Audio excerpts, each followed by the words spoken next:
একটা ঘটনা শোনাই, বাংলাদেশের না, ভারতের। আমি নিজে প্রত্যক্ষদর্শী না, তবে সে ভারত সময় কাটিয়ে এসেছে এমন একাধিকজন শুনিয়েছে যে ভারতের একটা মসজিদের ঘটনা। সুন্নি এলাকা, সুন্নি মসজিদ, আপনাদের এদিকে হয়তো আছে। তো এখন সেই মসজিদের ইমাম সাহেব তিনি একটা দোকান থেকে বাকি খেতেন, হিন্দু দোকান। অনেক এলাকা আছে না যেখানে দোকানদারি যারা করে এদের মধ্যে হিন্দু আছে বা অন্য ধর্মের লোকও আছে। ইমাম সাহেবের সাথে মোটামুটি সম্পর্ক ছিল, ওই দোকান থেকে বাকি খেতেন, বেতন পেলে আবার টাকা দিয়ে দিতেন। এখন হঠাৎ করে একদিন কিসের জন্য জানি হিন্দু দোকানদার আরো কয়েকজন কাস্টমারের সামনে ইমাম সাহেবের উপর রেগে গেল, এই ইমাম সাহেব, আমার টাকা টুকা ঠিকভাবে ফিরিয়ে দেন না কেন? ইমাম সাহেব বললেন, এটা কেমন কথা? আমি তো সবসময় নিয়মিত তোমার টাকা ফেরত দিয়ে আসছি, তুমি হঠাৎ করে এতটা খেপে গেল কেন? বললো, এত কথাবার্তা বুঝি না, যেই কয় টাকা পাওনা আছে সবগুলো টাকা বুঝিয়ে দেবেন। ইমাম সাহেব বললেন, ঠিক আছে দিব। স্বাভাবিকভাবে বললেই হয়, এতগুলো মানুষের সামনে আমার সাথে এমন আচরণ করছো কেন? কিন্তু উনি যত নরম হচ্ছেন, হিন্দু দোকানদার তত গরম হচ্ছে।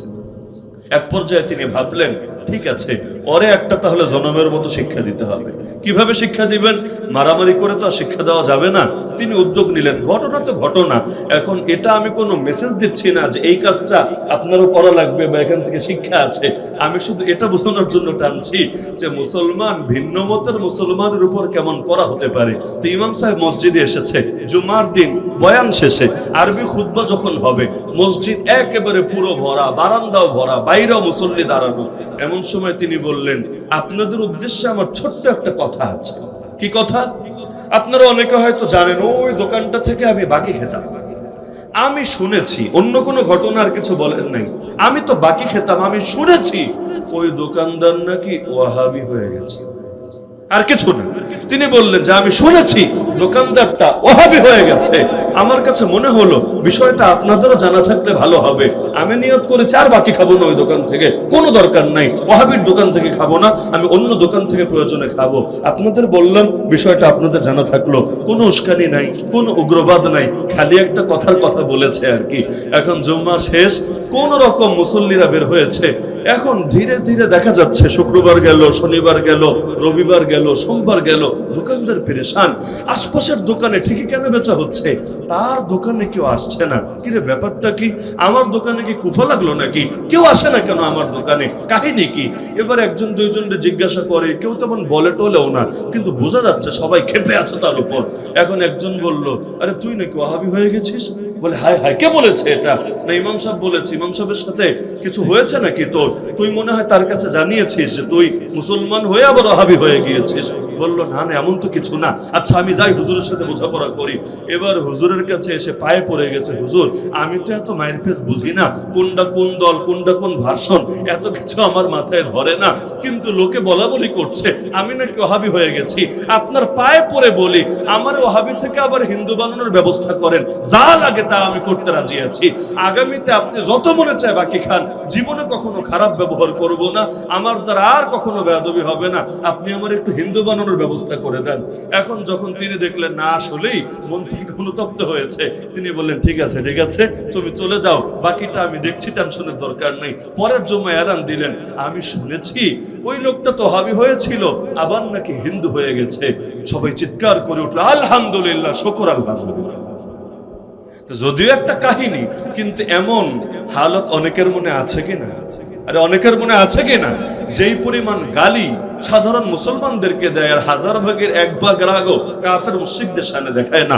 অথচ আল্লাহর রাসূল সাল্লাল্লাহু আলাইহি ওয়াসাল্লামের জীবনের অনেক বড় একটা বৈশিষ্ট্য ছিল, নবী এসে সবাইকে এতটা আপন বানিয়েছিলেন, এতটা কাছাকাছি এনেছিলেন। আরে মুসলমান তো মুসলমান, মদিনার ইতিহাস পড়েন, আল্লাহ নবী যখন মদিনায় গেলেন, মুসলমান ছাড়া ইহুদিদের তিনটা গোত্র ছিল। ইহুদি বুঝেন? গায়রুল মাগদুবি আলাইহিম ওয়ালাদ দাল্লিন, যাদেরকে আমরা সূরা ফাতিহার 7ম আয়াতে বদদুয়া দেই প্রতিদিন। আল মাগদুব আলাইহিম মানে গজবগ্রস্ত। এই গজবগ্রস্ত জাতি ইহুদিদের তিনটা গোত্র ছিল মদিনায়। মৌলিকভাবে যাদের বাড়ি মদিনায় ছিল না, মনে করেন আমার বাড়ি সিলেট, আমি রাঙ্গুনিয়া এসে যদি জমি কিনে ঘর করি, তাহলে আমি যতদিনই এখানে থাকি না কেন, আমার বাড়ি কিন্তু এখানে না, এবং এখানে আমার একটা ইহুদিরা, এদের কারো আদি নিবাস মদিনায় না। এরা মদিনায় কেন এসেছে জানেন? এসেছে আল্লাহর নবী এখানেই আসবেন এই সংবাদ জানতে পেরে। তারা তাদের কিতাবের মধ্যে পড়েছিল যে শেষ জামানার আখেরি পয়গম্বর এই ইয়াসরিবের মধ্যে হিজরত করে আসবেন, তো সেই শেষ পয়গম্বরকে যাতে রিসিভ করতে পারে, তার উপর ঈমান আনতে পারে, এজন্য তাদের পূর্বপুরুষরা বড় আশা নিয়ে এই মদিনায় এসেছিল। পরবর্তীতে তাদের সামনে যখন রাসূল আসলেন, তারাও চিনতে পেরেছিল। কেমন চিনতে পেরেছে? সূরা বাকারায় আল্লাহ বলেন 2 নম্বর পারার প্রথম পৃষ্ঠা, ইয়ারিফুনাহু কামা ইয়ারিফুনা আবনাহুম, নিজের পুত্রকে, নিজের ছেলে সন্তানকে যেমন চেনে, আল্লাহ নবীকেও ঠিক এভাবে চিনতে পেরেছে। তবে চেনার পরও মানে নাই। কেন? কারণ আল্লাহ নবী এক বংশের আর তারা হল আরেক বংশের। তারা ভেবেছিল আখেরি পয়গম্বর তাদের বংশেই আসবে, এসেছে আরেক বংশে। আরেক বংশের লোকরে মানবে কিভাবে? যদি মানে তাহলে তার ইজ্জত থাকবে কিভাবে? এখন চিনেছে, চেনার পরও মানে নাই যে তারা হলো ইসহাক নবীর বংশের সন্তান আর আমার নবী হলেন ইসমাইল নবীর বংশের সন্তান। অথচ ইসহাক নবীর বাবার নাম ইব্রাহিম, ইসমাইল নবীর বাবার নাম ইব্রাহিম। ইব্রাহিম আলাইহিস সালামে গিয়ে সব এক, কিন্তু তারপর ওরা যেহেতু বনু ইসহাক, এজন্য আমার নবী কেন ইসমাইলি, এজন্য আমার নবীকে মানতে রাজি হলো না। তারপরও আল্লাহ নবী যখন হিজরত করে গেলেন, এই তিনটা গোত্রকে মুসলমানদের সঙ্গে এমন ভাবে রাজনৈতিক চুক্তিতে আবদ্ধ করলেন, যেটাকে মদিনা সনদ নামে আপনারা চেনেন, যে তোমরাও মুসলমানদের উপর কোনো অ্যাটাক দেবে না, মুসলমানরাও তোমাদের উপর কোনো অ্যাটাক দেবে না, তোমরা তোমাদের ধর্মীয় উপাসনালয়ে নিজেদের ধর্মকর্ম করো, মুসলমানদের ইবাদত। তো খুতবার মধ্যে কোরআন মাজিদের যে আয়াত আমি পাঠ করেছি, রব্বুল আলামিন এই আয়াতের মধ্যে একটা বাস্তবতা জানিয়েছেন, আন-নাবিয়্যু আওলা বিল মুমিনিনা মিন আনফুসিহিম। যে আয়াতটাকে খুব সুন্দরভাবে ব্যাখ্যা করে বুঝিয়ে দিয়েছেন হাকিমুল উম্মত মুজাদ্দিদ মিল্লাত শাহ আশরাফ আলী থানভী নওয়ারাল্লাহু মারকাদা। আয়াত থেকে রব্বুল আলামিন বান্দাদেরকে বার্তা দিয়েছেন যে আমার উপর আমার নিজের উইলায়াত, নিজের হক, নিজের অভিভাবকত্ব যত বেশি, আমার প্রাণের উপর আমার রাসূলের হক তার চাইতে আরো বেশি। কিভাবে তিনি উদাহরণ দিয়ে বুঝিয়েছেন, কোন মানুষ যদি নিজের প্রাণের উপর বিরক্ত হয়ে যায় যে আর বাঁচবে না দুনিয়ায়, আত্মহত্যা করবে, এই দুনিয়ার ভালোই লাগে না, জীবনটা তার কাছে বেশিও উঠেছে, এখন আত্মহত্যা করার জন্য কোন পাহাড়ের চূড়ায় উঠলো। রাঙ্গুনিয়ায় হয়তো পাহাড় আছে, না থাকলে পাশে তো বান্দরবানে বহুত পাহাড় আছে। পাহাড়ের চূড়ায় উঠলো যে লাফ দিয়ে নিচে পড়বে, নিচে পড়ে সুইসাইড করবে, তাহলে তার জন্য নিচে ঝাঁপ দেওয়াটা হালাল হবে না হারাম? এটা বলার জন্য বড় মুফতিও হওয়া লাগে না, মৌলবীও হওয়া লাগে না, হাফেজ সাহেব হওয়া লাগে না, একেবারে গ্রামের আনপড় অশিক্ষিত সাধারণ মানুষও বলতে পারবে যে এভাবে করার ইচ্ছা নিয়ে পাহাড়ের উপর থেকে কেউ যদি ঝাঁপ দিতে চায়, তার জন্য এটা কখনোই জায়েজ হবে না, সম্পূর্ণ না জায়েজ হবে, কিছুতে হালাল হবে না, সম্পূর্ণ হারাম হবে। কিন্তু আল্লাহ রাসূল সাল্লাল্লাহু আলাইহি ওয়াসাল্লাম যদি তার কোন উম্মতিকে বলেন, হে আমার উম্মতি, তুমি যাও ওই পাহাড়ের চূড়ায় ওঠো, এরপর ডানে বামে কোন দিকে না তাকিয়ে তুমি নিচের দিকে ঝাঁপ দাও, তাহলে পৃথিবীর সব মুফতি এই ফতোয়া দিতে বাধ্য, আল্লাহ নবী যাকে আদেশ করবেন সে এই কাজ করতে সম্পূর্ণ বাধ্য। তার মানে একই কাজ দেখা যাচ্ছে আমি করতে চাইলে না জায়েজ, আর আল্লাহ রাসূল বললে অবধারিত, অথচ মনে হচ্ছে এই প্রাণ তো আমার, আমার প্রাণ, আমার মালিকানা, কিন্তু দেখা যাচ্ছে আমার নিজের প্রাণের উপর আমার যতটা না, আমার নিজের প্রাণের উপর নিজের জিম্মাদারি এবং নিজের হক, আমার প্রাণের উপর আল্লাহ রাসূলের হক তার চাইতে আরো বেশি। এজন্য নবীকে ভালোবাসতে হয় নিজের প্রাণের চাইতে বেশি। আল্লাহ রাসূল বলেন, তোমাদের কেউ ততদিন পর্যন্ত ঈমানদারি হতে পারবে না, যে হাদিস আপনারা জীবনে কয়েক হাজার বার হয়তো শুনে ফেলেছেন, যতদিন না আমি তার কাছে তার পিতা, তার সন্তান এবং সমগ্র বিশ্বের মানুষের চাইতে বেশি প্রিয় না হই। এজন্য সাহাবায়ে কেরাম রাদিয়াল্লাহু আজমাইন আল্লাহ রাসূলকে ভালোবাসতেন, নিজের প্রাণের চাইতেও বেশি ভালোবাসতেন, এত বেশি ভালোবাসতেন আল্লাহ রাসূলের ডাকে নিজের জান পর্যন্ত কুরবান করে দিতেন।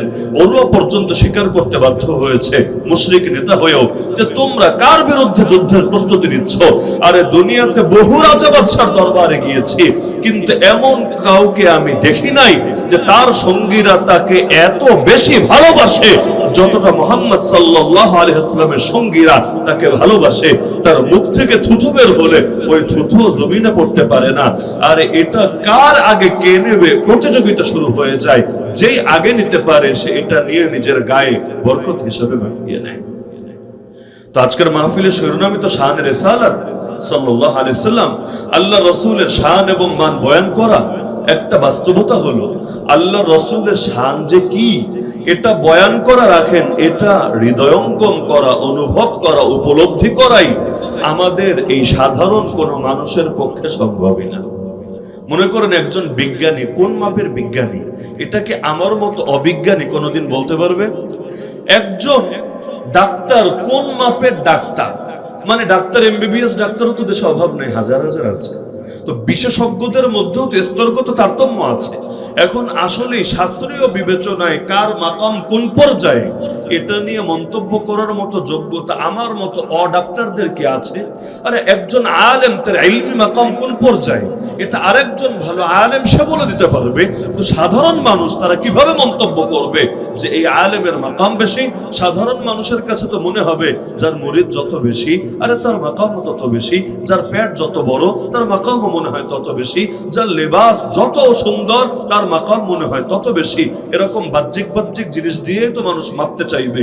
এমনকি মানুষ অনেক সময় মন্তব্য করে, আরে অমুক ভণ্ডের চেহারা থেকে, আসলে ভণ্ড কিন্তু অমুকের চেহারা থেকে মনে হয় নূর বের হচ্ছে। পাগল এটাই বোঝে না যে কোনটারে নূর বলে আর কোনটা বেশি খেতে খেতে আর এসি রুমে থাকতে থাকতে তার চেহারার মধ্যে একটা শুভ্রতা আর একটা উজ্জ্বলতার ভাব এসেছে। এই যে মাহফিলের মধ্যে সভাপতি ওলামায়ে কেরামদেরকে কেন রাখা হয় জানেন? তো যেন তো না আলেমকে না, এলাকার মধ্যে সাধারণত যিনি মুরব্বী এবং যিনি শীর্ষস্থানীয় আলেম তাদেরকেই মাহফিলে সভাপতি রাখা হয়। কেন জানেন? কারণ আলোচক যত বড় হুজুরি হোক না কেন, মানুষ হিসাবে কেউ ভুলের ঊর্ধ্বে না, তিনিও ভুল করতে পারেন। ভুল করলে যাতে এই মুরব্বীরা ভুলটা ধরিয়ে দিতে পারেন এবং হাজার হাজার লক্ষ লক্ষ মানুষ ভুল মেসেজ নিয়ে যাতে বাড়িতে ফিরে না যায়, এজন্য যেই সমস্ত মাহফিলে পয়সা খেয়ে মূর্খদেরকে, নেতাদেরকে, বিভিন্ন ধান্দাবাজদেরকে, বিভিন্ন কেলেঙ্কারিতে জড়িত ব্যক্তিদেরকে সভাপতির আসন দেওয়া হয়, মূলত তারা মাহফিলকে কলঙ্কিত করা ছাড়া আর জাতিকে কিছু দিতে পারে না। কারণ যেই বকলম শুধু পয়সা রাখে অথবা ক্ষমতা রাখে কিন্তু ভেতরে জ্ঞান রাখে না, সে কোনটা হক কথা, কোনটা বাতিল কথা, কোনটা সহি কথা, কোনটা গলত কথা আলাদা করবে কিভাবে? তারা কি লুকমা দেয় না? তারা কি ভুল ধরে না? অবশ্যই ধরে। কিভাবে?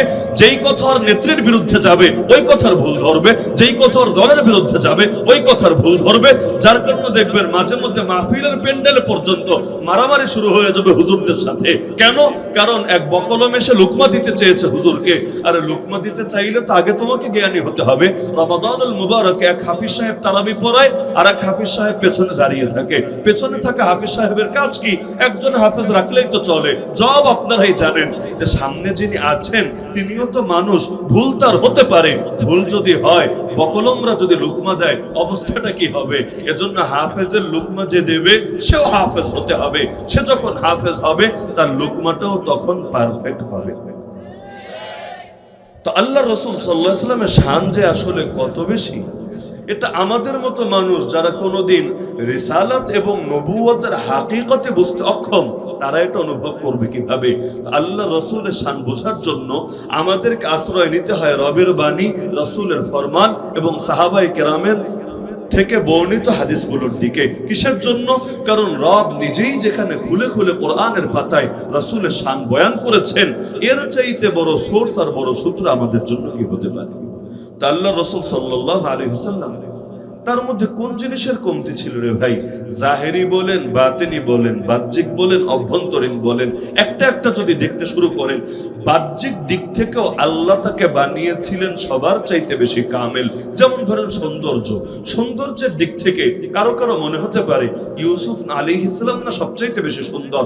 ইউসুফ আলাইহিস সালাম সুন্দর, কোনো সন্দেহ নাই, কিন্তু আমার রাসূল যে সুন্দর এতেও কোনো সন্দেহ নাই। আম্মা জান আয়েশা রাদিয়াল্লাহু আনহা বলেন, ইউসুফ আলাইহিস সালামকে দেখে মিশরের নারীরা নিজেদের হাত কেটে ফেলেছিল। আরে আমার হাবিব সাল্লাল্লাহু আলাইহি সাল্লামকে যদি তারা দেখতো নিজেদের কলিজাটাই কেটে ফেলতো। জাবের রাদিয়াল্লাহু তাআলা আনহু একদিন এসেছেন আল্লাহ রাসূলের কাছে রাতের বেলা, পূর্ণিমার রাত, আকাশে পূর্ণিমার চাঁদ শোভা পাচ্ছে, কোনো মেঘ নাই, চাঁদ দেখতেও কোনো সমস্যা হচ্ছে না। আল্লাহ রাসূল ঘরের বাইরে বসা। এবার তিনি এসে একবার তাকাচ্ছেন চাঁদের দিকে, আরেকবার রাসূলের দিকে, আবার তাকাচ্ছেন চাঁদের দিকে, আবার রাসূলের দিকে। তিনি বলেন, কনফিউজড হয়ে গেলাম, আমি প্রথমে বুঝে উঠতে পারছিলাম না, ওহে আসমানের চাঁদ তুমি বেশি সুন্দর না আমার রাসূল বেশি সুন্দর? তিনি বলেন, শেষমেশ আমার মন এটাই সায় দিল, আসমানের চাঁদ না আমার হাবিবের চেহারাই তার চাইতে বেশি সুন্দর। তবে আল্লাহ রাসূল সাল্লাল্লাহু আলাইহি ওয়াসাল্লাম নিজেই পছন্দ করেছিলেন যে তার এমন জাহেরি অনেকগুলো বিষয় একটু আড়াল হয়ে থাকুক, মানুষের সামনে এটা ব্যাপকভাবে প্রকাশিত না হোক। যেমন আল্লাহ রাসূল সাল্লাল্লাহু আলাইহি ওয়াসাল্লাম একদিন নামাজ আদায় করছিলেন, ওই নামাজের মধ্যে শয়তান একটা এসে হাজির হলো সামনে। শয়তানদের একটা টিম আছে, আলাদা টিম, যাদের কাজ হলো মানুষের নামাজে প্যাঁচ লাগানো।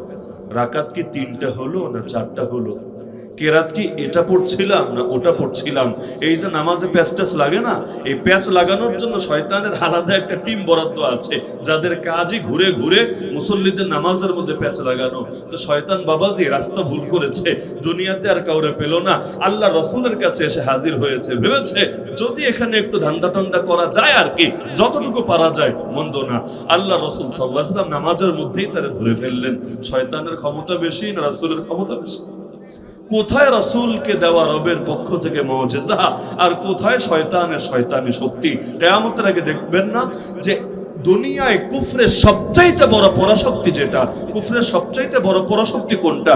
আমেরিকাও না, ইন্ডিয়াও না, চায়নাও না, রাশিয়াও না, কুফরের সর্বযুগের সবচাইতে বড় পরাশক্তির নাম আল মাসিহুদ দাজ্জাল। সেই দাজ্জাল আসবে এমন এক শক্তি নিয়ে, দুনিয়ার কোনো কিছু দিয়ে তার মোকাবেলা করা সম্ভব না, না কোনো অস্ত্র, না কোনো টেকনোলজি, না কোনো সায়েন্স, কিছু দিয়ে তার মোকাবেলা করা সম্ভব না। কিন্তু আল্লাহ রাব্বুল আলামিন এমন একজনকে পাঠিয়ে দিবেন যার কাছে তার মোকাবেলা করা পানি ভাত ছাড়া কিছু না। নবী ঈসা আলাইহিস সালাম আসবেন, তার সঙ্গে থাকবে রবের পক্ষ থেকে মুজিজার শক্তি। একদিকে দাজ্জালের সঙ্গে জাদুর শক্তি, জাহেরি শক্তি, আরেকদিকে নবী ঈসার সঙ্গে মুজিজার শক্তি। যখন নবী ঈসাকে দেখবে নিজেই এমন ভো করে দৌড়াতে শুরু করবে, আল্লাহ নবী তার পিছু করতে করতে এক পর্যায়ে বাবে লুদ নামক জায়গায় গিয়ে তাকে ধরে ফেলবেন, তরবারি দিয়ে একটা আঘাত করবেন। আঘাতে কল্লা কেটে 2 টুকরা হবে না, সামান্য একটু আঁচল লাগবে, কিন্তু এতেই সেই জায়গায় তার মরণ হবে। মুজিজার শক্তির সাথে দুনিয়ার কোনো শক্তির তুলনা চলে না। নবী মুসা আলাইহিস সালামের সামনে বহু সাপ হাজির করেছিল না জাদুকররা? কিভাবে? জাদুর মাধ্যমে।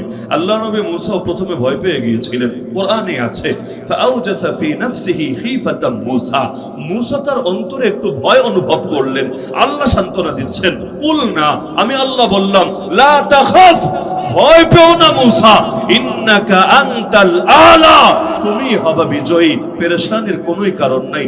আজকের দুনিয়াতে আমরা যেমন ভয় পাই যখন আমাদের ধরে নিয়ে যায়, যখন আমাদেরকে রিমান্ডে ভরে রাখে, যখন আমাদেরকে হামলা মামলার হুমকি দিতে থাকে, যখন বছরের পর বছর যুগ অতিক্রম হয়ে যায়, জুলুমের শেষ হয় না, মানুষ ভয় পায় না কি পায় না? আরে পায় না কি পায় না? 100 বছর পার হয়ে গেল, দুনিয়াতে খেলাফত নাই, এমনকি ইসলামের কথা বলতে দেরি, চক্রান্ত শুরু হতে দেরি না। এই জামানায় কিছু মানুষ আল্লাহ নবীকে গালিগালাজ করে, ওদের সমস্যা হয় না, এটা নাকি ওদের কথার স্বাধীনতা, মুখের স্বাধীনতা, বাক স্বাধীনতা। কিন্তু এমন এক জামানায় বাস করি, কোরআনের কথা বললে, হাদিসের কথা বললে লাল গুদামে ভরে রাখতে ভুল করে না। তো এই জামানায় মুসলমান ভয় পায়, সান্ত্বনা কিন্তু আল্লাহ দিয়েছেন আরো 1500 বছর আগেই কোরআনে। একই ধরনের বাক্য নবী মুসাকে বলেছিলেন, ইন্নাকা আনতাল আলা, তুমি হবা সমুন্নত, তুমি হবা বিজয়ী, তুমি হবা সুপার পাওয়ার। আল্লাহ মুমিনদেরকে সান্ত্বনা দিয়েছেন, ওয়া আনতুমুল আলাউন ইন কুনতুম মুমিনিন। আরে ভয় কিসের? আসল ঈমানদার যদি তোমরা হও, ভয়ের কিছুই নাই। লা তাহিনু, মনোবল হারাবা না, ওয়ালা তাহজানু, আফসোস করবা না, দুঃখ করবা না, ওয়া আনতুমুল আলাউন, ওরা বিজয়ী হবে না, তোমরাই হবা বিজয়ী। তবে শর্ত হলো ঈমানটাকে আঁকড়ে ধরে রেখো। হয়তো বিজয় আসতে সময় লাগবে, কিন্তু বিজয় আসবেই আসবে, তবে ঈমানটাকে যে কোনো মূল্যে ধরে রাখতে হবে।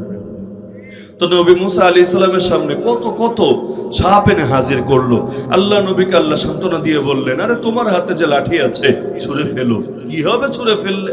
আচ্ছা যা হবে হবে, আল্লাহ বলেছেন ছুঁড়ে ফেলে দেখি না। ছুঁড়ে ফেলতে দেরি, এমন বিশাল এক সাপ হতে দেরি না, হা করলো শুধু, আর জাদুর সব সাপ মুহূর্তেই হাওয়া হয়ে গেল। তাহলে মুজিজার সামনে জাদুর শক্তি, শয়তানি শক্তি টিকতে পারে? আল্লাহ নবী সাল্লাল্লাহু আলাইহি ওয়াসাল্লামের সামনে শয়তান এসেছে, নবী তাকে ধরে ফেলেছেন। আল্লাহ নবী বলেন, আমার ইচ্ছা ছিল ওরে আমি বেঁধে রাখবো, সকালে তোমরা গিয়ে দেখবা আরে এইটা নাকি শয়তান। ও আচ্ছা, বহুত গল্প শুনেছি শয়তানের, তা তুই নাকি শয়তান। পরে এসে মানুষ কি অবস্থা করে ছাড়বে। এই যে হজে যারা গিয়েছেন জানেন, একটা জায়গায় কঙ্কর মারতে হয়, জানেন না আপনারা? একটা জায়গায় কঙ্কর মারতে হয়, যে এখানে প্রতীকী একটা ইবাদত। নবী ইব্রাহিম আলাইহিস সালাম শয়তানকে পাথর মেরেছিলেন, তো এখন তার স্মরণে এই ইবাদতটাকে আল্লাহ কিয়ামত পর্যন্ত জিন্দা করে দিয়েছেন। আজও যারা যায়, কিয়ামত পর্যন্ত যারা যাবে, হজের মধ্যে সেই জামারায় তারা পাথর নিক্ষেপ করবে। তো বাস্তবে সেখানে শয়তানের একটা বাধা আছে, আর পাথর গিয়ে তার নাকে পড়ে, চোখে পড়ে, কানে পড়ে, বিষয়টা তো এমন না, একটা প্রতীকী ইবাদত। কিন্তু তাও এমন দেখা যায় হজে গিয়ে কিছু মানুষ এতটা উত্তেজিত হয়ে পড়ে, কেউ নিজের পায়ের জুতা খুলে মারার চেষ্টা করে, কেউ কোত্থেকে জানি বড় বড় কিছু পাথর লুকিয়ে রাখে, ঠাস ঠাস করে মারতে থাকে। ইবলিসের বাচ্চা ইবলিস, জীবনে তোরে তো আর পাবো না, রাঙ্গুনিয়া রাউজান খুঁজে খুঁজে তন্ন তন্ন করে খুঁজলেও তোর তো আর দেখা পাওয়া যাবে না। আজকে সৌদি আরবে এসে তোর দেখা পেয়েছি, আজকে তোর একদিন কে আমার একদিন, আজকে মোটেও আর ছাড়বো না। তো প্রতীকী একটা শয়তানরে বাধা পেয়ে এতটা যদি ক্ষুব্ধ হয়ে যায়, আসল শয়তানরে যদি রাসূল বেঁধে রাখতেন, কতটাই না আনন্দের বিষয় হতো। কেউ এসে চর মারতো, কেউ এসে ঘুষি মারতো। এই যে আন্দোলনে অনেক সময় হয় না, যে যারা মারতে থাকে পাবলিকরে মারে মারে মারে, অনেকরে মেরে ফেলেছে, কিন্তু পরে গিয়ে পাবলিকের ঘেরাওয়ের মধ্যে পড়ে যায়, অবস্থাটা কি হয়? কেউ একটা ঘুষি মারতে বললে জীবন কামিয়াবি মনে করে, কেউ একটা চর মারতে বললে জীবন কামিয়াবি মনে করে। তো রাসূল বলেন, আমারও ইচ্ছা ছিল শয়তান থেকে বেঁধে রাখি, সকালে তোমরা মন ভরে দেখবা। কিন্তু আমার তখন মনে পড়লো, আমার ভাই সুলাইমান আল্লাহর কাছে দোয়া করেছিলেন। কি দোয়া? রব্বি হাবলি মুলকান লা ইয়ানবাগি লিআহাদিন মিন বাদি। হে আমার রব, আমাকে এমন একটা রাজত্ব দেন যে রাজত্ব আমার পরে আর কারো জন্য শোভা পাবে না। আল্লাহ তার দোয়া কবুল করে এমন এক রাজত্ব দিয়েছেন যা মানুষের উপরও চলে, জিনের উপরও চলে, পশু পাখির উপরও চলে, এমনকি বাতাসের উপর পর্যন্ত চলে। তিনি মসজিদে আকসা সংস্কার কাজ করিয়েছেন এই জিনদেরকে দিয়ে। রাসূল বলেন, এখন আমি যদি এই জিন শয়তানটাকে বেঁধে রাখি, আমার ভাইয়ের দোয়াটার মানটা একটু কমে, তার দোয়ার প্রতি শ্রদ্ধা প্রকাশ করে, তার প্রতি আমার মহব্বত প্রকাশ করে আমি শয়তানটাকে ছেড়ে দিলাম, আমি আর বেঁধে রাখি নাই, যাতে করে আমার ভাইয়ের দোয়াটার মান এবং মর্যাদার সমুন্নত থাকে। সুবহানাল্লাহ। নবী হয়ে আর এক নবীর প্রতি কতটা শ্রদ্ধা প্রকাশ করে, আর আমরা নবীর উম্মতি হয়ে আর উম্মতিরে কিভাবে খাওয়া যায়, কামড়ানো যায়, টেনে টেনে নামানো যায়, পৃথিবী থেকে নিশ্চিহ্ন করা যায়, সারা জীবন এই ধান্দা চলতে থাকে। এমন লোক পাওয়া যায়, কাফের, মুশরিক, নাস্তিক, বেঈমান নিয়ে তার অন্তরে কোনো দুঃখ নাই, কিন্তু ভিন্ন মত হলে ওই মুসলমানের আর কোনো রক্ষা নাই। একটা ঘটনা শুনি, বাংলাদেশের না ভারতে। আমি নিজে প্রত্যক্ষদর্শী না, তবে সে ভারত সময় কাটিয়ে এসেছে এমন একাধিকজন শুনিয়েছে যে ভারতের একটা মসজিদের ঘটনা, সুন্নি এলাকা, সুন্নি মসজিদ, আপনাদের এদিকে হয়তো আছে। তো এখন সেই মসজিদের ইমাম সাহেব, তিনি একটা দোকান থেকে বাকি খেতেন, হিন্দু দোকান। অনেক এলাকা আছে না যেখানে দোকানদারি যারা করে এদের মধ্যে হিন্দু আছে বা অন্য ধর্মের লোকও আছে। ইমাম সাহেবের সাথে মোটামুটি সম্পর্ক ছিল, ওই দোকান থেকে বাকি খেতেন, বেতন পেলে আবার টাকা দিয়ে দিতেন। এখন হঠাৎ করে একদিন কিসের জন্য জানি হিন্দু দোকানদার আরো কয়েকজন কাস্টমারের সামনে ইমাম সাহেবের উপর রেগে গেল, এই ইমাম সাহেব, আমার টাকা টুকা ঠিকভাবে ফিরিয়ে দেন না কেন? ইমাম সাহেব বললেন, এটা কেমন কথা? আমি তো সবসময় নিয়মিত তোমার টাকা ফেরত দিয়ে আসছি, তুমি হঠাৎ করে এতটা খেপে গেল কেন? বললো, এত কথাবার্তা বুঝি না, যেই কয় টাকা পাওনা আছে সবগুলো টাকা বুঝিয়ে দেবেন। ইমাম সাহেব বললেন, ঠিক আছে দিব। স্বাভাবিকভাবে বললেই হয়, এতগুলো মানুষের সামনে আমার সাথে এমন আচরণ করছো কেন? কিন্তু উনি যত নরম হচ্ছেন, হিন্দু দোকানদার তত গরম হচ্ছে। এক পর্যায়ে তিনি ভাবলেন, ঠিক আছে, ওরে একটা তাহলে জনমের মতো শিক্ষা দিতে হবে। কিভাবে শিক্ষা দিবেন? মারামারি করে তো আর শিক্ষা দেওয়া যাবে না। তিনি উদ্যোগ নিলেন, ঘটনা তো ঘটনা, এখন এটা আমি কোনো মেসেজ দিচ্ছি না যে এই কাজটা আপনারও করা লাগবে বা এখান থেকে শিক্ষা আছে, আমি শুধু এটা বোঝানোর জন্য টানছি যে মুসলমান ভিন্ন মতের মুসলমানের উপর কেমন করা হতে পারে। তো ইমাম সাহেব মসজিদে এসেছে, জুমার দিন বয়ান শেষে আরবি খুতবা যখন হবে, মসজিদ একেবারে পুরো ভরা, বারান্দাও ভরা, বাইরেও মুসল্লি দাঁড়ানো। এমন সময় তিনি বললেন, আপনাদের উদ্দেশ্যে আমার ছোট্ট একটা কথা আছে। কি কথা? আপনারা অনেকে হয়তো জানেন, ওই দোকানটা থেকে আমি বাকি খেতাম। আমি শুনেছি, অন্য কোনো ঘটনার কিছু বলেন নাই, আমি তো বাকি খেতাম, আমি শুনেছি ওই দোকানদার নাকি ওয়াহাবি হয়ে গেছে, আর কিছু না। তিনি বললেন যে আমি শুনেছি দোকানদারটা ওয়াহাবি হয়ে গেছে। আমার কাছে মনে হলো বিষয়টা আপনাদেরও জানা থাকলে ভালো হবে। আমি নিয়ত করেছি আর বাকি খাবো না ওই দোকান থেকে, কোনো দরকার নাই, ওয়াহাবির দোকান থেকে খাবো না, আমি অন্য দোকান থেকে প্রয়োজনে খাবো। আপনাদের বললাম বিষয়টা আপনাদের জানা থাকলো, কোনো উস্কানি নাই, কোনো উগ্রবাদ নাই, খালি একটা কথার কথা বলেছে আর কি। এখন জুম্মা শেষ, কোন রকম মুসল্লিরা বের হয়েছে। এখন ধীরে ধীরে দেখা যাচ্ছে শুক্রবার গেল, শনিবার গেল, রবিবার গেল, সোমবার গেল, দোকানদার পেরেশান। আশপাশের দোকানে ঠিকই কেন বেচা হচ্ছে, তার দোকানে কেউ আসছে না। কিরে ব্যাপারটা কি, আমার দোকানে কি কুফা লাগলো নাকি, কেউ আসে না কেন আমার দোকানে, কাহিনী কি? এবার একজন দুইজনকে জিজ্ঞাসা করে, কেউ তেমন বলে টলেও না, কিন্তু বোঝা যাচ্ছে সবাই খেপে আছে তার উপর। এখন একজন বলল, আরে তুই নাকি ওয়াহাবি হয়ে গেছিস? বলে হায় হায়, কে বলেছে এটা? না ইমাম সাহেব বলেছে। ইমাম সাহেবের সাথে কিছু হয়েছে নাকি তোর? তুই মনে হয় তার কাছে জানিয়েছিস যে তুই মুসলমান হয়ে আবার ওয়াহাবি হয়ে গিয়েছিস। বললো না না, এমন তো কিছু না। আচ্ছা আমি যাই, হুজুরের সাথে বোঝাপড়া করি। এবার হুজুরের কাছে এসে পায়ে পড়ে গেছে, হুজুর আমি তো এত মায়ের পেজ বুঝি না, কোনটা কোন দল, কোনটা কোন ভাষণ, এত কিছু আমার মাথায় ধরে না, কিন্তু লোকে বলা বলি করছে আমি নাকি ওয়াহাবি হয়ে গেছি।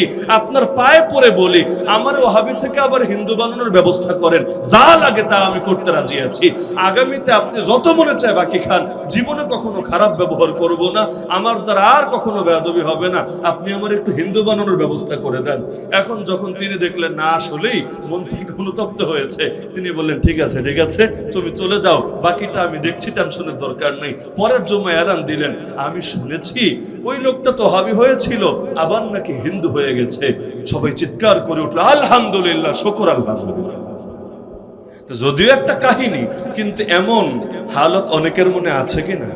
আরে অনেকের মনে আছে কিনা যেই পরিমাণ গালি সাধারণ মুসলমানদেরকে দেয়, আর হাজার ভাগের এক ভাগ রাগও কাফের মুশরিকদের সামনে দেখায় না। অথচ আল্লাহর রাসূল সাল্লাল্লাহু আলাইহি ওয়াসাল্লামের জীবনের অনেক বড় একটা বৈশিষ্ট্য ছিল, নবী এসে সবাইকে এতটা আপন বানিয়েছিলেন, এতটা কাছাকাছি এনেছিলেন। আরে মুসলমান তো মুসলমান, মদিনার ইতিহাস পড়েন, আল্লাহ নবী যখন মদিনায় গেলেন, মুসলমান ছাড়া ইহুদিদের তিনটা গোত্র ছিল। ইহুদি বুঝেন, গায়রুল মাগদুবি আলাইহিম ওয়ালাদ দাল্লিন, যাদেরকে আমরা সূরা ফাতিহার 7ম আয়াতে বদদুয়া দেই প্রতিদিন। আল মাগদুব আলাইহিম মানে গজবগ্রস্ত। এই গজবগ্রস্ত জাতি ইহুদিদের তিনটা গোত্র ছিল মদিনায়। মৌলিকভাবে যাদের বাড়ি মদিনায় ছিল না, মনে করেন আমার বাড়ি সিলেট, আমি রাঙ্গুনিয়ে এসে যদি জমি কিনে ঘর করি, তাহলে আমি যতদিনই এখানে থাকি না কেন, আমার বাড়ি কিন্তু এখানে না, এবং এখানে আমার একটা ইহুদিরা, এদের কারো আদি নিবাস মদিনায় না। এরা মদিনায় কেন এসেছে জানেন? এসেছে আল্লাহর নবী এখানেই আসবেন এই সংবাদ জানতে পেরে। তারা তাদের কিতাবের মধ্যে পড়েছিল যে শেষ জামানার আখেরি পয়গম্বর এই ইয়াসরিবের মধ্যে হিজরত করে আসবেন, তো সেই শেষ পয়গম্বরকে যাতে রিসিভ করতে পারে, তার উপর ঈমান আনতে পারে, এজন্য তাদের পূর্বপুরুষরা বড় আশা নিয়ে এই মদিনায় এসেছিল। পরবর্তীতে তাদের সামনে যখন রাসূল আসলেন, তারাও চিনতে পেরেছিল। কেমন চিনতে পেরেছে? সূরা বাকারায় আল্লাহ বলেন 2 নম্বর পারার 1ম পৃষ্ঠা, ইয়ারিফুনাহু কামা ইয়ারিফুনা আবনাহুম, নিজের পুত্রকে, নিজের ছেলে সন্তানকে যেমন চেনে, আল্লাহ নবীকেও ঠিক এভাবে চিনতে পেরেছে। তবে চেনার পরও মানে নাই। কেন? কারণ আল্লাহ নবী এক বংশের, আর তারা হল আরেক বংশের। তারা ভেবেছিল আখেরি পয়গম্বর তাদের বংশেই আসবে, এসেছে আরেক বংশে। আরেক বংশের লোকরে মানবে কিভাবে? যদি মানে তাহলে তার ইজ্জত থাকবে কিভাবে? এখন চিনেছে, চেনার পরও মানে নাই যে তারা হলো ইসহাক নবীর বংশের সন্তান, আর আমার নবী হলেন ইসমাইল নবীর বংশের সন্তান। অথচ ইসহাক নবীর বাবার নাম ইব্রাহিম, ইসমাইল নবীর বাবার নাম ইব্রাহিম।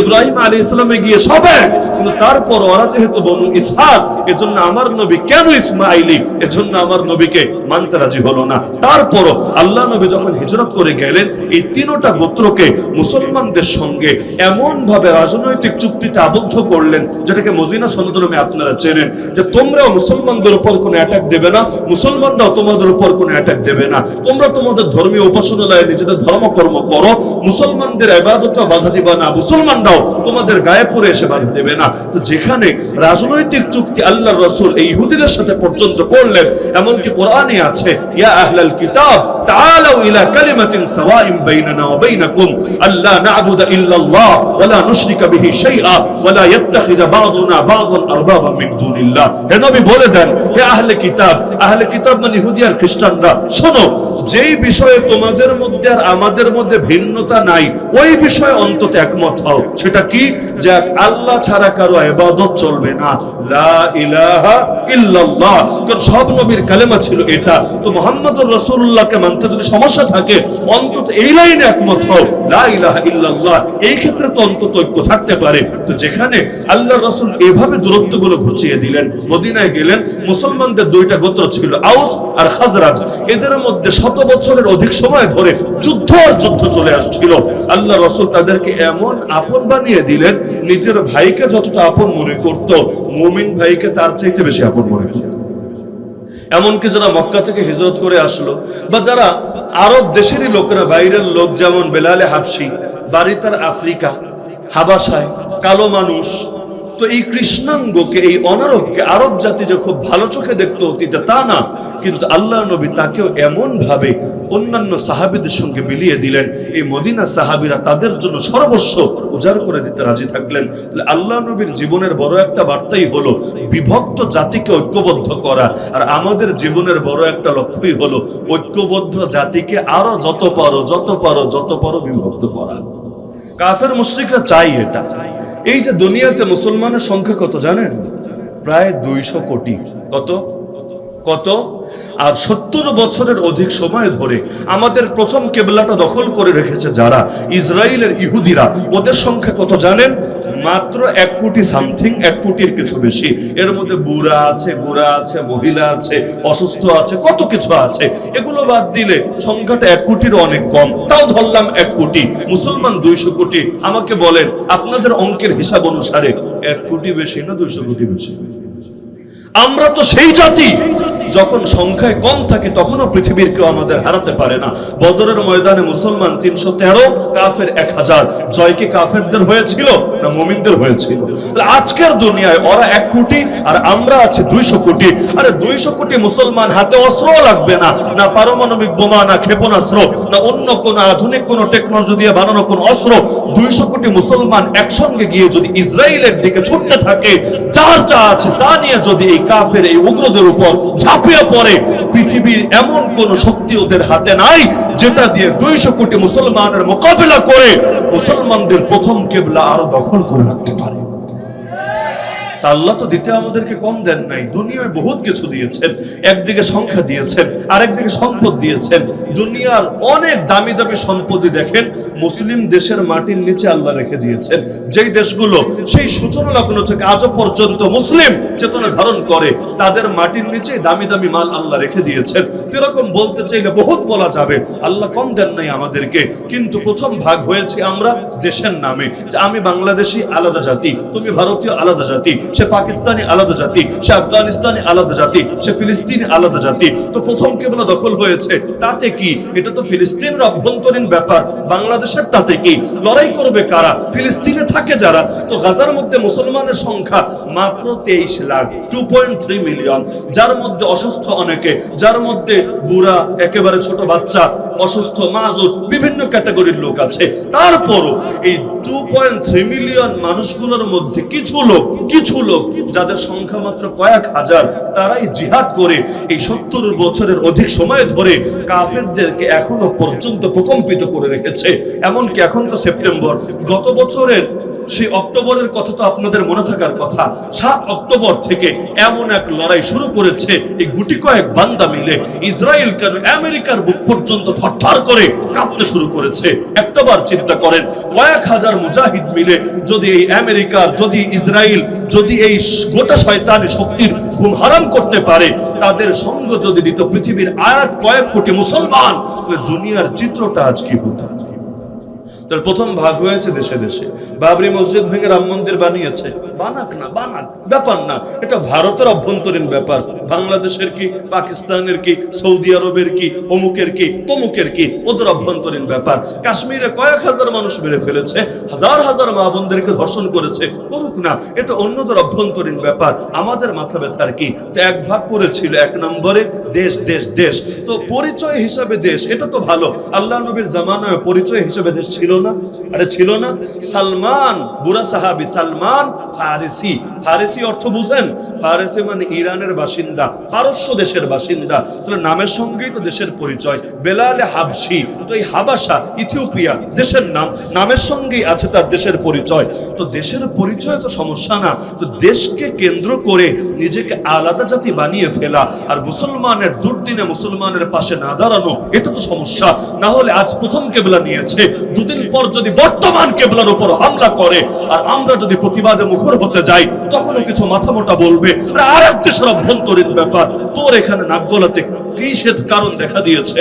অথচ ওরা জানে না পৃথিবীতে যত মুসলমান আছে, আল্লাহ রাসূলের যত উম্মত আছে, তারা সকলে খালি এক জাতি না। নবী বলেছেন এক দেহের মতো, দেহের কোন এক জায়গায় যদি আঘাত আসে গোটা দেহেই ব্যথা ছড়িয়ে পড়ে। সুতরাং পৃথিবীর একজন মুসলমান, একজন নারী, একজন পুরুষ যদি আক্রান্ত হয় কাফিরদের হাতে, তাকে রক্ষা করার জন্য গোটা মুসলিম বিশ্ব একসঙ্গে গর্জে ওঠে। আমাদের শানি তো ছিল এটা, কিন্তু এক নম্বর ভাগ করলো দেশ দেশ দিয়ে। তো মুসলিম কান্ট্রি নাকি আছে 57+, তো 57টাও যদি থাকে 57 জাতি, আবার কাফের রাষ্ট্রেও তো অনেক মুসলমান আছে, এরাও হয়ে গেল আরো জাতি। আচ্ছা গেল এক ধাপ, তারপর দ্বিতীয় ধাপে আসেন, ধরেন বাংলাদেশ, মুসলমান আছে 13-14 কোটি। এরা যদি অন্তত এক থাকে, 13-14 কোটি কি মনে করেছেন আপনি? আল্লাহর রাসূল যখন পৃথিবী থেকে ওফাত বরণ করেন, ওই সময় মুসলমানের সংখ্যা 2 লাখও হয় নাই। কয় লাখ হয় নাই? 2 লাখও হয় নাই। আর আজ এক চিটাগাং বিভাগের মধ্যে মুসলমান আছে কয় কোটি? তাহলে এই এক দেশে যে মুসলমান আছে, গোটা দুনিয়ায় ইসলাম বিজয়ী করার জন্য তো এরাই যথেষ্ট হতে পারে, আর কোন দেশ লাগবে না। মানে এক দেশেই যে মুসলমান আছে, এর চাইতে কম সংখ্যক মুসলমান মিলে সাহাবীরা দুনিয়া কাঁপিয়ে দিয়েছে। ওমরকে আপনারা বলেন না অর্ধ জাহানের খলিফা? আরে বলেন কি না? ওমর রাদিয়াল্লাহু আনহুকে বলেন না অর্ধ জাহানের খলিফা? অর্ধ জাহান বুঝেন? মানে দুনিয়ার অর্ধেকের খলিফা। আপনারা কতটুকুর খলিফা? ওমর রাদিয়াল্লাহু আনহু জামানায় মুসলমান কত ছিল, আজকে মুসলমান কত, হিসাব করেন না। দুর্বলতা কোথায়? হ্যাঁ, মুসলমান এক দেশে 13-14 কোটি থাকতে পারে, কিন্তু ভাগ কয়টা হিসাব করেন? এক নম্বর ভাগ হলো রাজনৈতিক ভাগ। এই দল করে, ও ওই দল করে, ও আবার আরেক দল করে, এ আবার দেখা দেখে নতুন আরেক দল খুলে বসেছে। দল আর দল আর দল। আচ্ছা, দল দলের জায়গায় থাক, আদর্শ আদর্শের জায়গায় থাক, না এটা থাকবে না। এখন ও যেহেতু এই দল আর ও যেহেতু ওই দল, এখন ও ভালো কাজ করলেও এ বিরোধিতা করবে, এ ভালো কাজ করলেও ও বিরোধিতা করবে, ও জেলে গেলে এ মিষ্টি বিলাবে, এ বিপদে পড়লে ও হাসতে থাকবে। এমনকি যেখানে উভয়ের মধ্যে কোনো বিরোধ নাই, মসজিদের ইস্যু, মাদ্রাসার ইস্যু, মাহফিলের ইস্যু, এখানে পর্যন্ত একজন আরেকজনের পথে কাঁটা বিছাবে, কোরআনের মাহফিল করবে। কিন্তু আরেক দলের লোক কেন মাহফিল করছে, এজন্য কোরআনের মাহফিল পর্যন্ত বন্ধ করার একটা দুইটা না, 100-200 না, হাজার হাজার রেকর্ডে বাংলাদেশে আছে। আমি কি বানিয়ে বলছি কথাগুলো? বানিয়ে বলছি। এক নম্বর ভাগ হয়েছে রাজনীতিকে কেন্দ্র করে, 2 নম্বর ভাগ হয়েছে টুকটাক শাখাগত কিছু মাসালাকে কেন্দ্র করে। ইখতিলাফ মানে মতভিন্নতা। মতভিন্নতা তো বহুত রকম হতে পারে। হিন্দুর সঙ্গে মতভিন্নতা আছে, আমাদের খ্রিস্টানের সঙ্গেও আছে, বৌদ্ধের সঙ্গেও আছে, আবার মুসলমানের সাথেও আছে। সব মতভিন্নতা কি এক ক্যাটাগরির? আমি মানি আল্লাহ এক, আপনিও মানেন আল্লাহ এক। আমি মানি মুহাম্মদ সাল্লাল্লাহু আলাইহি ওয়াসাল্লাম সর্বশেষ রাসূল, সর্বশ্রেষ্ঠ রাসূল। আপনিও মানেন তিনি সর্বশেষ রাসূল, সর্বশ্রেষ্ঠ রাসূল। এভাবে মৌলিক আকীদা একটা একটা একটা করে মাপেন, দেখবেন আপনিও যা সেও তা। তাহলে দিন শেষে মারপিট হয় কি নিয়ে? এমন কিছু বিষয় নিয়ে যেখানে আমার দৃষ্টিতে কিছু জায়গায় মারপিট চলে, লাউ বলা হবে না কদু বলা হবে, এটা নিয়ে আমি একেবারে উদাহরণ সহকারে বুঝিয়ে দেব যে আমি যে অবাস্তব দাবি করছি না, মানে এটার নাম কি লাউ, একদল বলবে অবশ্যই লাউ, আর একদল বলবে আরে না না না লাউ না, এটার নাম কদু। তো এখন লাউ না কদু এটা নিয়ে মারপিট, রাইস নাকি ভাত, ফিশ নাকি মাছ, এগুলো নিয়ে মারপিট। অথচ দুইটা একই জিনিস, জিনিসের মধ্যে কোনো ভিন্নতা নাই। ছোট বাচ্চাকে এক এক এলাকায় এক এক ভাবে আদর করে ডাকে, কোথাও ডাকে সোনা সোনামণি, কোথাও ডাকে খোকা। বরিশালের দিকে কিছু এলাকায় ডাকে গেদু গেদু, বাচ্চারা ডাকে গেদু। আপনাদের এদিকে কি ডাকে তা আমি জানি না, কি বলে এদিকে? ওই ছোট বাচ্চাদেরকে এক এক জায়গায় এক একটা বলে। তো সোনা বললেও যা বুঝায়, খোকা বললেও তা বুঝায়, গেদু বললেও তা বুঝায়, আরো বিভিন্ন নাম থাকতে পারে। ঘুরে ফিরে কিন্তু বাচ্চা চেঞ্জ হয় না, ওই একই জিনিস, কিন্তু এক একজন এক এক নামে ডাকে। কখনো এক বাচ্চার কয়েকটা নাম থাকে, নানা বাড়ি থেকে এক নামে ডাকে, দাদা বাড়ি থেকে আরেক নামে ডাকে, আব্বা আম্মা পেয়ার আর মহাব্বতের কারণে আরেকটা নামে ডাকে। এমন হয় না? আরে এমন হয় কিনা? যেমন একটা উদাহরণ দেই, যদিও রাঙ্গুনিয়া আমি জীবনে প্রথমই এসেছি, আর কোন এলাকায় আমি গেলে এটা মাথায় নিয়ে যাই যে এটাই শেষ আশা। কেন? কারণ যদি আবার আসার স্বপ্ন নিয়ে কোথাও যাই, কথা হক আদায় করে বলা যাবে না। কারণ তখন দেখতে হবে কোন কথা বললে পাবলিক খুশি, কিন্তু যে পাবলিক খুশি করার জন্য কথা বলে সে আল্লাহর হক আদায় করতে পারবে না। কথা বলতে হবে আল্লাহকে খুশি করার জন্য, এতে পাবলিক বেজার হলেও কিচ্ছু করার থাকবে না। আল্লাহ রাসূল সাল্লাল্লাহু আলাইহি ওয়াসাল্লাম তয়েফের ময়দানে মার খেতে খেতে যখন রক্তাক্ত, পায়ের জুতো পর্যন্ত পায়ের সঙ্গে লেগে গিয়েছে রক্তের দ্বারা, ওই সময় আল্লাহকে ডেকে ডেকে বলছেন, আল্লাহুম্মা, হে আল্লাহ, ইন লাম ইয়াকুন বিকা গাদাবুন আলাইয়া ফালা উবালি, আমার উপর যদি আপনার গজব না থাকে, রাগ না থাকে, ক্রোধ না থাকে, আমার কোনো কিছুতে কোনো পরোয়া নাই। কে মারলো, কে ধরলো, কে ফুল দিল, কে পাথর ছড়লো, কে গালি দিল, কে বলে দিল, কোনো কিছুতে আমার কোনো পরোয়া নাই। আমার তো শুধু পরোয়া একটা, আল্লাহ, না জানি আপনি নারাজ হয়ে যান আমার উপর, আপনি রাজি থাকলে গোটা দুনিয়ার বিপক্ষে যেত আমার কোনো পরোয়া নাই। তো বলছিলাম একটা উদাহরণ দেই বোঝার স্বার্থে। উদাহরণটা খুব ভালো করে বোঝার চেষ্টা করবেন। খাবার না খেলে সমস্যা নাই, সর্বোচ্চ একটু গ্যাস্ট্রিকের ব্যথা করবে, তো খেয়ে যদি বদহজম হয় তাহলে ঝামেলা আছে। বদ না নিয়ে বাথরুমে দৌড়াতে দৌড়াতে জীবন তেজপাতা হয়ে যাবে। তো উদাহরণ যেটা আমি দেব খুব ভালো করে বোঝার চেষ্টা করবেন। যদি কিছুই না বুঝেন আলহামদুলিল্লাহ, যে কিচ্ছু বুঝি নাই আলহামদুলিল্লাহ, তো বেশি বুঝে ফেলছি বা একটু উল্টো বুঝে ফেলছি তাহলে নাউজুবিল্লাহ, এখন বদনা নিয়ে দৌড়ানো ছাড়া আর কোনো উপায় থাকবে না।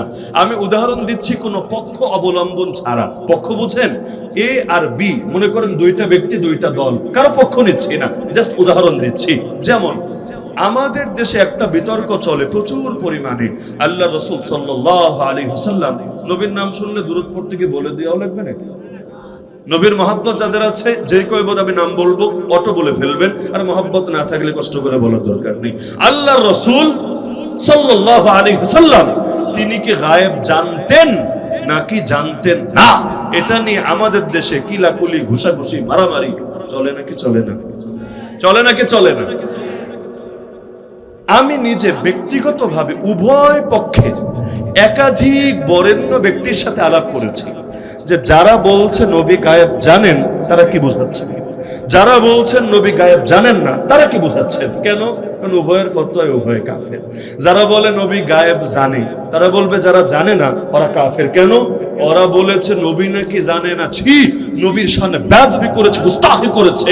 যে নবীর শানে গুস্তাখি করে ও মুসলমান থেকে কিভাবে? ওরা আবার বলবে গায়েব তো আল্লাহ জানে। ওরা বলে নবীও জানে, আল্লাহ নবীরে সমান বানিয়ে ফেলেছে, ছি ছি ছি, আল্লাহ নবীরে সমান বানায় ও মুসলমান থেকে কিভাবে? ও মুশরিক হয়ে গিয়েছে।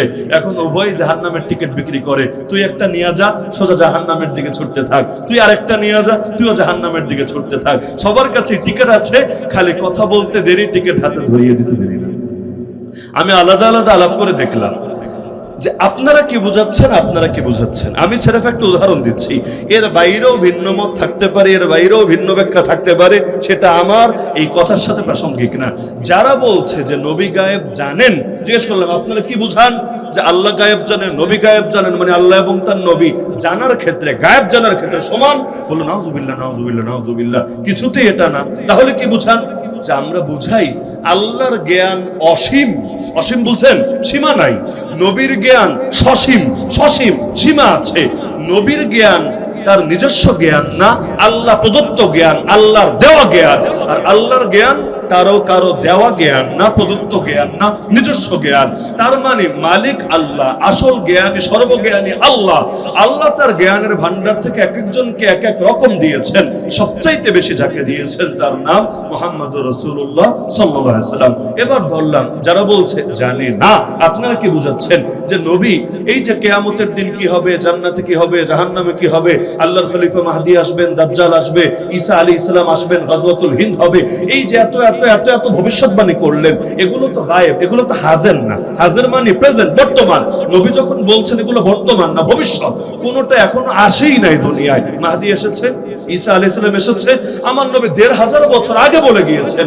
আরো কত যুগ পর না কত কাল পর আসবে আল্লাহ ভালো জানে, কিন্তু নবী যা বলেছেন হবেই হবে। তো নবী যে কথাগুলো বললেন তার সময়ের বিবেচনায় তো এগুলো অদৃশ্যই, এগুলো তো অনুপস্থিতি, এগুলো তো গায়েবী। তাহলে নবী এগুলো জানতেন, আপনারা কি মানেন না? বলবো অবশ্যই মানি, অবশ্যই মানি। কিন্তু নবী জানতেন ঠিক ততটুকু, আল্লাহ তাকে জানাতেন যতটুকু। আর আল্লাহ যখন জানিয়ে দিলেন সেটাকে আর গায়েব বলে না। কেন? গায়েব শব্দের অর্থ অদৃশ্য না।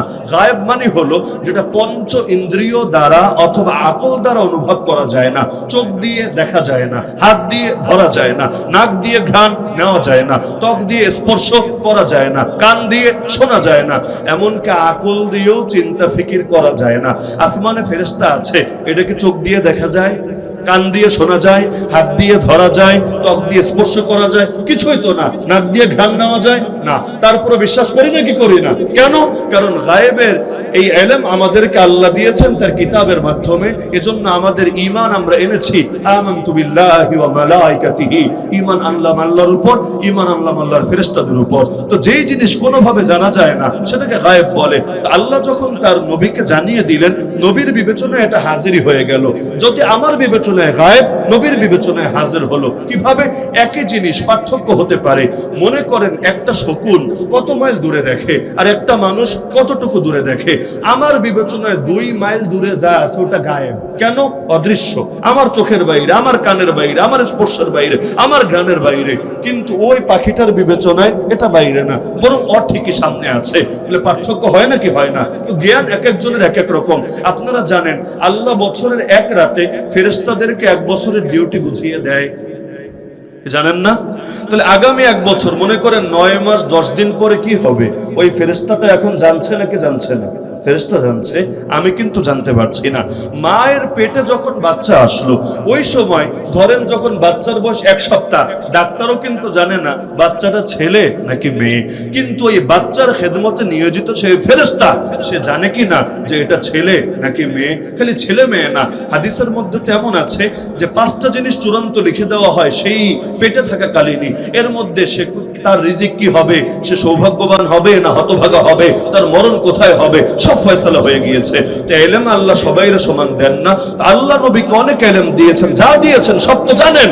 কিন্তু আমরা যে বলি জানে না, এর মানে হইল আল্লাহ যা জানান নাই এর বাইরে নবী কিছু জানেন না। তাহলে কি হইল? ঘুরে ফিরে আমি দেখলাম যেইলাও সেই কদুই হলো।